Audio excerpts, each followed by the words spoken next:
ఏంటి, వాళ్ళ ఆస్తుల పంపకాలేంటి, వాళ్ళ మధ్య మాట్లాడుకోవడం ఏంటి నేను అడుగుతున్నా. మనం చూశాను, ఆవిడేదో పసుపు చీర కట్టుకునింది, అది ఈయన కంప్లైంట్. ఆయన భార్య కూడా పసుపు గౌరవిస్తుంది.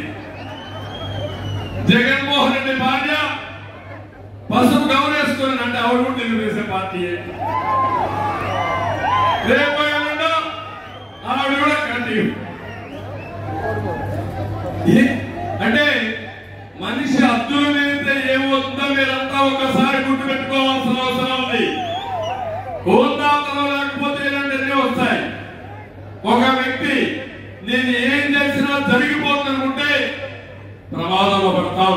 అదే మన రాష్ట్రంలో జరిగింది. అదే నా బాధ, నా వేదన. మమ్మల్ని తిట్టినప్పుడు మీరు అనుకున్నారు ఏదో ఆయన తిడుతున్నాడే మాకేంటని. మీరు పడిన బాధలు 5 ఏళ్లు నరక యాత్రలు వహించారు, అవకాశాలు పోగొట్టుకున్నారు. కళాన మీ పిల్లలంతా కూడా జే బ్రాండ్ వల్ల, లెక్కల వల్ల దెబ్బతిన్నారు. గంజాయి వల్ల ఈరోజు రాష్ట్రమే సర్వనాశనం అయిపోయింది. డ్రగ్స్ వచ్చాయి, దీనివల్ల నేరాలు ఘోరాలు పెరిగాయి, చాలా సమస్యలు వచ్చాయి. ఇంకా నేను చెప్పుకుంటూ పోతే ఏం జరిగిందని ఇంకొక 5 ఏళ్ళు చెప్పాల్సి వస్తుంది. కానీ అవన్నీ చెప్పుకుంటే బాధలు తప్ప దానికి పరిష్కార మార్గం లేదు. కానీ ఒకటే హామీ ఇస్తున్నా, నేను ఒకటే మీ అందరికీ హామీ ఇచ్చేది, నా సమర్థత పైన మీకు నమ్మకం ఉందా లేదా అని అడుగుతున్నా. గతంలో చేసి చూపించామా లేదా అని అడుగుతున్నా. దానికి నమూనా హైదరాబాద్లో కాదా అడుగుతున్నా. దానికి నమూనా రాష్ట్రంలో అభివృద్ధి అవునా కాదా అడుగుతున్నా. దానికి నమూనా ఈరోజు ఆంధ్రప్రదేశ్ లో పుట్టిన పిల్లలు ప్రపంచం అంతా ఉద్యోగాలు చేస్తున్నారు, అవునా కాదా అని అడుగుతున్నా. ఇప్పుడు కూడా ఒకటి చెప్తున్నా, నాకు ఏ కోరికలు లేవు. ఏదో కొంతమంది అనుకున్నారు ఇప్పుడు 3 పార్టీలు కలిశామని. 3 పార్టీలు కలిశామంటే మేము మాకుండే సమస్యగా అన్ని పరిష్కారం చేసుకుని, తెలుగుదేశం పార్టీ ఎప్పుడు కూడా 8 పార్లమెంట్లు 31 అసెంబ్లీలు మిత్రపక్షాలకు ఇచ్చే సందర్భం లేదు.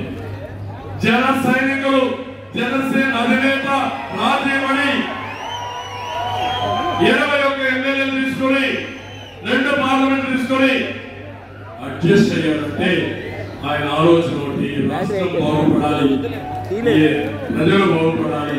దుర్మార్గుడు నాశనం చేస్తాడు, మళ్ళా నాశనం అయిపోతే మనకు కూడా ఏమాత్రం గౌరవం తగ్గి ఆయన కూడా ముందుకు వచ్చారు. బీజేపీ జాతీయ స్థాయిలో ఉన్న 10 అసెంబ్లీ సీట్లు, 6 పార్లమెంటు సీట్లు తీసుకుని వాళ్ళు కూడా రాష్ట్రాన్ని కాపాడుతూ వచ్చినప్పుడు మేము ఒకటే ఆలోచించాం. మళ్ళీ కేంద్రం నరేంద్ర మోడీ గారు ప్రధానమంత్రి అవుతున్నారా లేదా? ఎవరికైనా అనుమానం ఉందా? కేంద్రంలో ఎన్డీఏ ప్రభుత్వమే వస్తారా కాదా? నేను అడుగుతున్నా. ఇప్పుడు జగన్మోహన్ రెడ్డి నువ్వు కాంగ్రెస్ తో ఉన్నట్టు, బీజేపీతో ఉన్నట్టు ఎవరికి సపోర్ట్ చేస్తావు? మేము పొత్తు ఉన్నాం.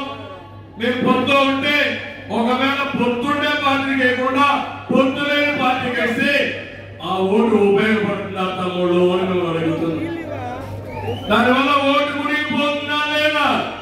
మునిగిపోతుందా లేదా?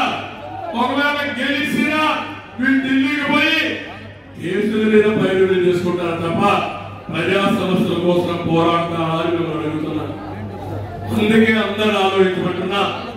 నేను ఒకటే మీకు హామీ ఇస్తున్నా, 14 ఏళ్ళు నేను ముఖ్యమంత్రిగా పనిచేశాను, అనుభవం ఉంది.